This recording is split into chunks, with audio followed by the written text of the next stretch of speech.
ओम नमः शिवाय। श्री शिवाय नमस्तुभ्यं। श्री आदिशक्ति पार्वती माताए नमः। श्री विघ्नेश्वराय नमः। श्री लक्ष्मी नारायणे नमः। श्री सरस्वती ब्रह्माय नमः। श्री सियारामे नमः। श्री रामदास हनुमाने नमः। श्री राधेश्यामे नमः। हे शिवजी, તમારી કૃપાથી હું આ શિવ પુરાણ વાંચી રહી છું અને મારી મમ્મી અને તમામ શ્રોતા શિવ પુરાણ સાંભળી રહ્યા છે। અમે બધા શિવ પુરાણનું જ્ઞાન પ્રાપ્ત કરી શકીએ એટલી શક્તિ પ્રદાન કરજો અને શિવ પુરાણનું તેજ સહી શકીએ એટલી ક્ષમતા પ્રદાન કરજો। હે વિઘ્નેશ્વર ગણપતિ બાપા, તમે શિવ પુરાણના વંચનમાં આવતા તમામ વિઘ્ન હરજો। हे कृष्ण मनोहारिणी राधा जी, हे श्याम सुंदर, हे सिया राम जी, हे रामदास हनुमान जी, तमे शिव पुराण सांभळवा जरूर पधारजो અને મારા હૃદયમાં સ્થાન ગ્રહણ કરજો। ઓમ નમઃ શિવાય। શ્રી શિવાય નમસ્તુભ્યમ। छठी संहिता त्रयोदश अध्याय, पेज नंबर 1592। प्रणव जप में विरजा हो और संन्यास का विधान। स्कंद जी बोले, तदंतर मध्याह्न काल उपस्थित होने पर समाहित चित्त से स्नान करें। गंध, पुष्प एवं अक्षत आदि पूजा सामग्री को एकत्रित करें।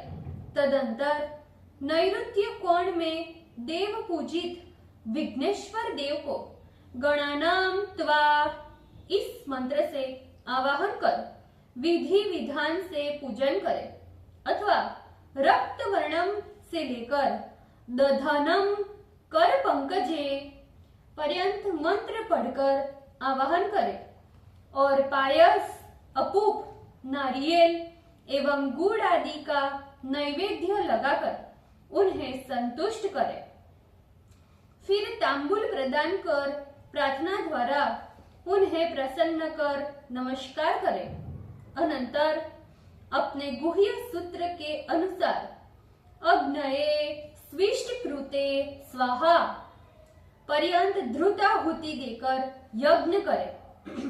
पुनः भूहु स्वाहा ऐसा कहकर स्त्रुवा से पूर्णाहुति प्रदान कर हवन की क्रिया समाप्त करें। फिर अपराह्न की समाप्ति पर्यंत गायत्री मंत्र का जप करता रहे। तदंतर संध्या काल होने पर स्नान पूर्वक सायं संध्या समाप्त कर होम करने के उपरांत मौन हो गुरु से आज्ञा मांगे।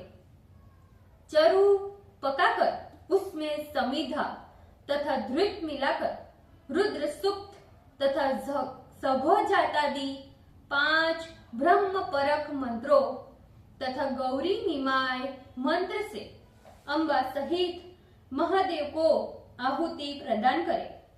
तदंतर अग्नये स्विष्ट कृते स्वाहा इस मंत्र को पढ़कर एक बार पुनः आहुति प्रदान करें। हवन के अनंतर बुद्धिमान पुरुष अग्नि के उत्तर कुशा उस पर अजीन एवं वस्त्र का आसन लगा मौन हो स्थिर चित्त से बैठकर ब्रह्म मुहूर्त पर्यंत गायत्री मंत्र का जप कर पुनः स्नान करें। यदि जल से स्नान में असक्त हो तो भस्म स्नान करें।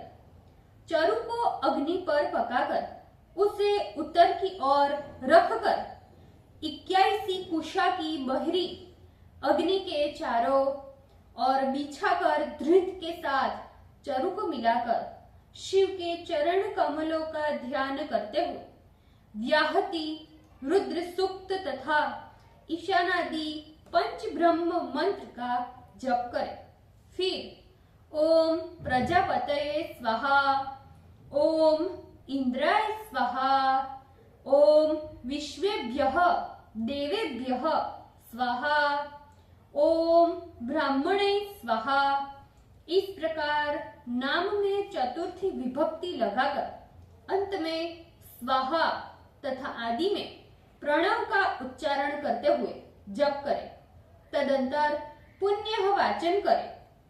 इसके बाद प्राणाय स्वाहा आदि 5 मंत्र से आरंभ कर अग्नये स्विष्कृते स्वाहा पर्यंत मंत्र पढ़कर अग्नि में द्रुत सहित चरु की आहुति प्रदान करें। फिर रुद्र सूक्त एवं ईशानादि पंच ब्रह्म में मंत्रों का जप करें। फिर महेशादि चतुर्व्यूह के मंत्रों का जप कर बुद्धिमान पुरुष अपनी शाखा के अनुसार ततत देवों के उद्देश्य से सांग हवन करे। इस प्रकार अग्निमुखादि कर्म तंत्र को प्रवृत्त करे। पुनः 26 तत्व के शरीर में छिपे हुए पापों की शुद्धि के लिए विरजा होम करे। विरजा होम करते समय मन में भावना करे कि मेरे शरीर में स्थित ये सभी तत्व शुद्ध हो जाए।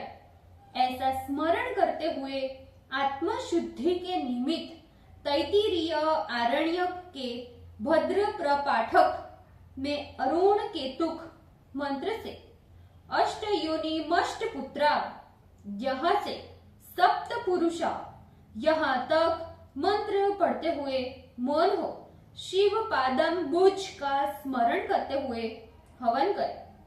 पृथ्वी आदि शब्दादि वाघ आदि 5 श्रोत्रादि शीर पार्श्व पुष्ट उदर ये 4 और जंघा त्वगादि 7 धातु प्राणादि के 5 समूह अन्नादि 5 कोश मन चित्त बुद्धि अहंकार ख्याति संकल्प गुण प्रकृति पुरुष का भोक्तृत्व जो भोग के निमित्त 5 तत्व के अंतर में विद्यमान है।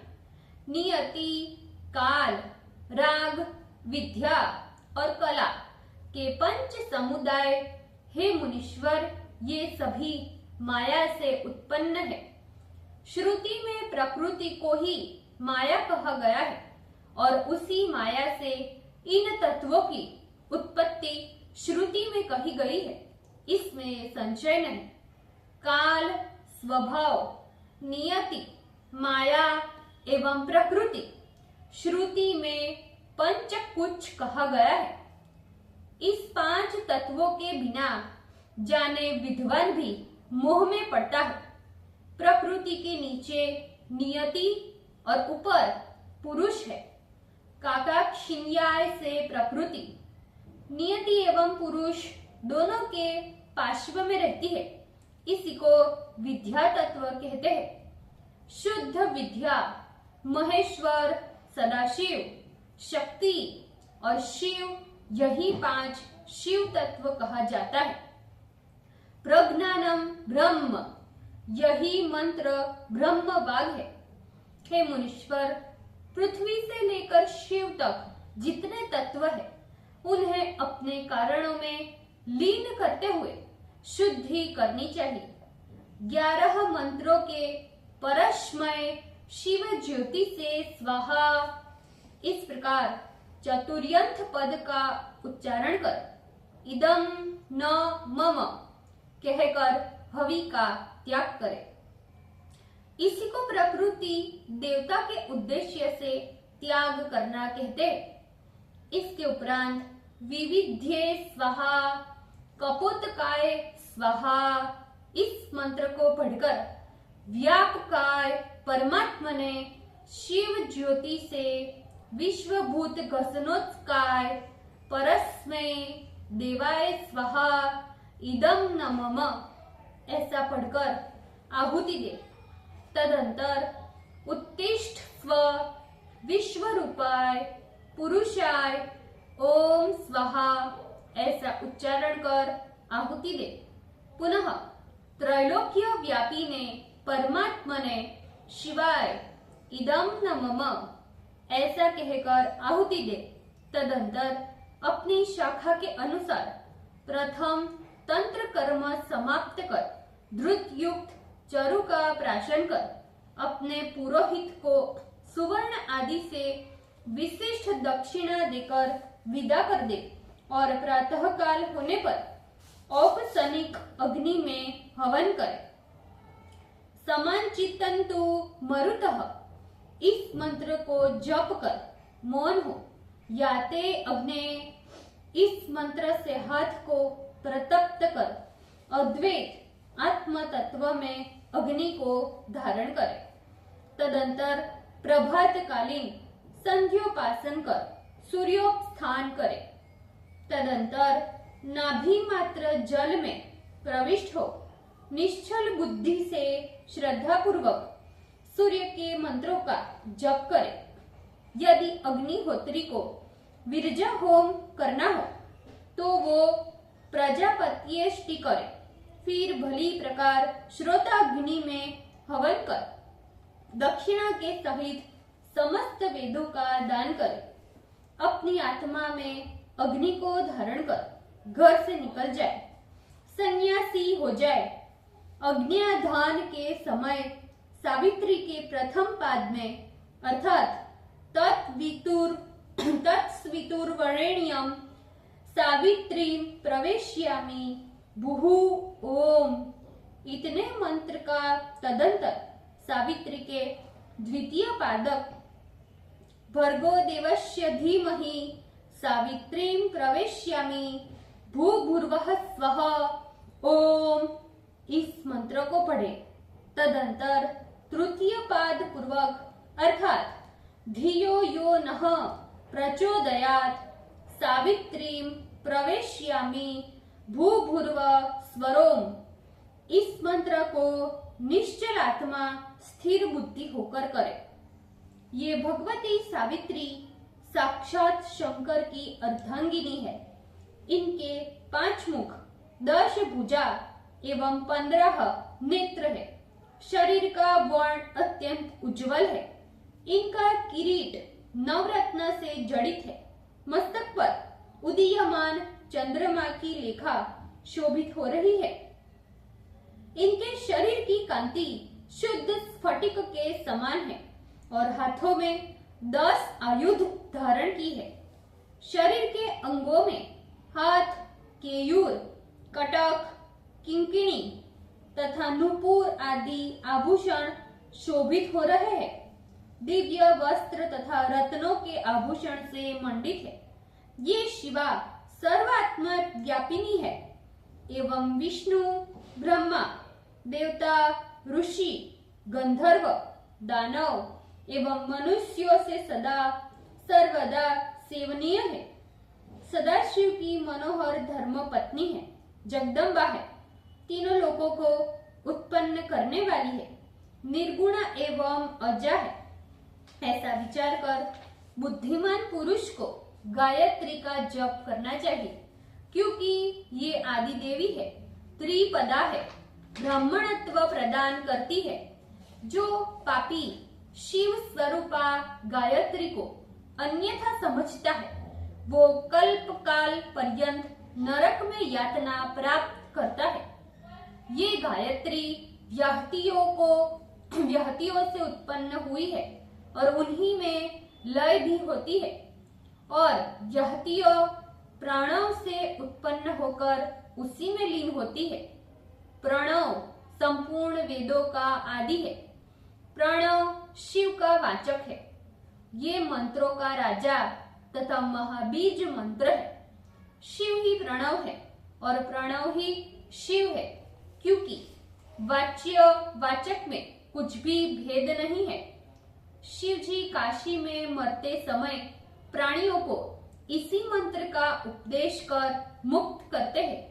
इसी कारण एकाक्षर स्वरूप परम कारण रूप इस मंत्र को जो यति श्रेष्ठ हृदय कमल में पूछते हैं। इस विषय को अच्छी तरह जानकर दूसरे मुमुक्षु, धीर, विरक्त तथा लौकिक पुरुष भी शंकर की उपासना करते हैं। इस प्रकार गायत्री को शिववाचक प्रणव में लीन कर अहम वृक्षस्वरेरिव इस अनुवाक का जप करें। फिर यश्छंद सामुश्रुतभ इस अनुवाक को जप कर श्रुतम में गोपाय इस तेतरीय शाखा के अनुवाकों का जप करें। पश्चात उत्तिथोम ऐसा कहे। फिर तीनों इच्छाओं पुत्रेषणा, वित्तेषणा और दारेषणा से मैं पृथक हूं ऐसा कहकर ईषणाओं का त्याग करे। हे मुने, तदंतर मंद, मध्य एवं उच्च स्वर के क्रम से ऐसा कहे। प्रथम प्रणव का उद्धार करे, फिर सृष्टि, स्थिति एवं लय के क्रम से ओम मया भू संन्यस्तम इसे मंद स्वर में, ओम मया बुभुर्वु संन्यस्तम इसे मध्य स्तर में, तदंतर ओम मया स्व संन्यस्तम इसे उच्च स्वर में उच्चारण करें।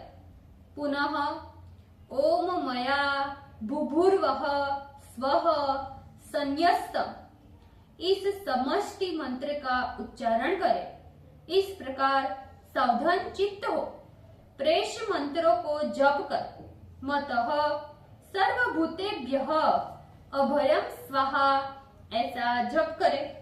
तदंतर अंजलि में जल लेकर पूर्व दिशा में उसे फेंक दे। गायत्री मंत्र पढ़कर शिखा और यज्ञोपवीत को उखाड़कर उसे हाथ में ले।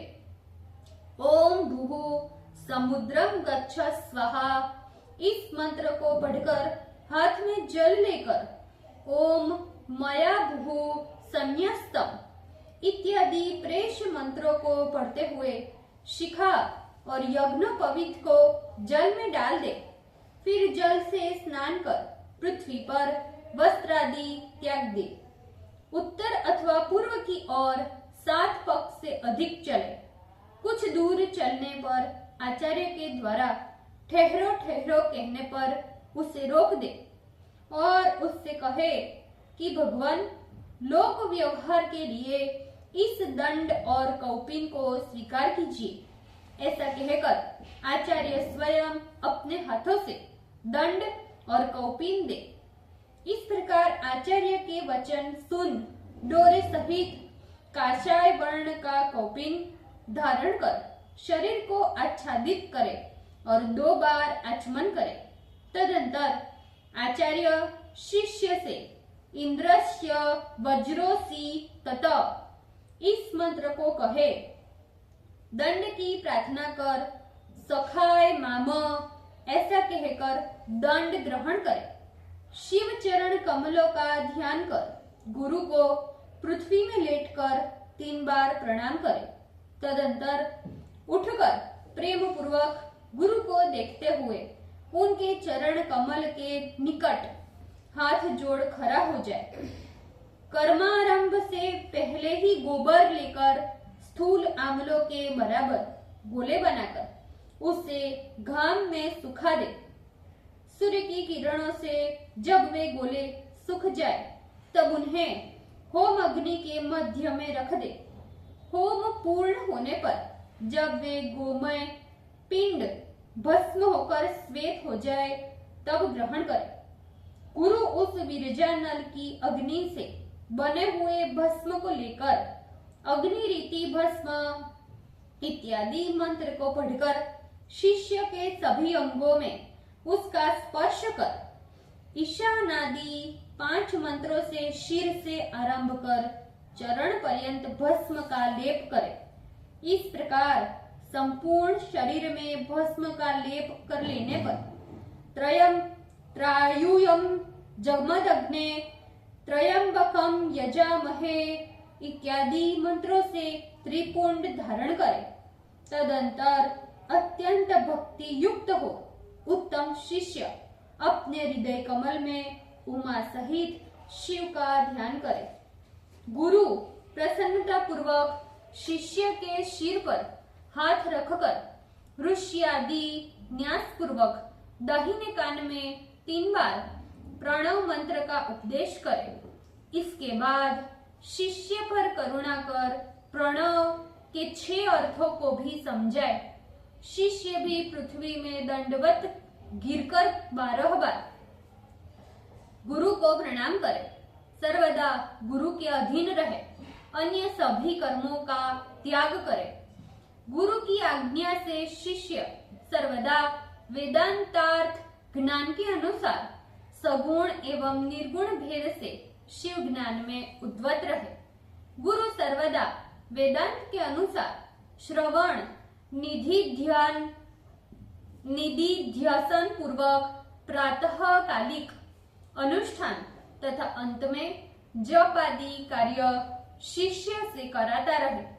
शिष्य भी कैलाश प्रस्तर नामक मंडल में शिवजी द्वारा ऊपर कहे गए मार्ग से शिव पूजन करता रहे। यदि मंडल में निरंतर पूजा करने में असमर्थ हो तो गुरु की आज्ञा अनुसार शिव का पीठ युक्त यानी अर्घ्य सहित स्फटिक लिंग ग्रहण कर उसी की पूजा करे। चाहे प्राण चला जाए अथवा भले ही सिर कटा लेना पड़े, किंतु शिवार्चन के बिना कभी भी भोजन नहीं करूंगा, इस प्रकार का शपथ गुरु के निकट दृढ़ता से शिव भक्ति में निरत शिष्य 3 बार करे। इस तरह शिव में उत्कंठा रखते हुए शिव भक्ति में निरत शिष्य प्रसन्नता पूर्वक उसी लिंग में पंचावरण पूर्वक शिव का पूजन करता रहे। ओम नमः शिवाय। श्री शिवाय नमस्तुभ्यम। भूलचूक माफ करजो शिवजी, कृपा रखजो। આજના શિવપુરાણના વંચનનો પુણ્ય મને પ્રદાન કરજો શિવજી। ઓમ નમઃ શિવાય। શ્રી શિવાય નમસ્તુભ્યમ।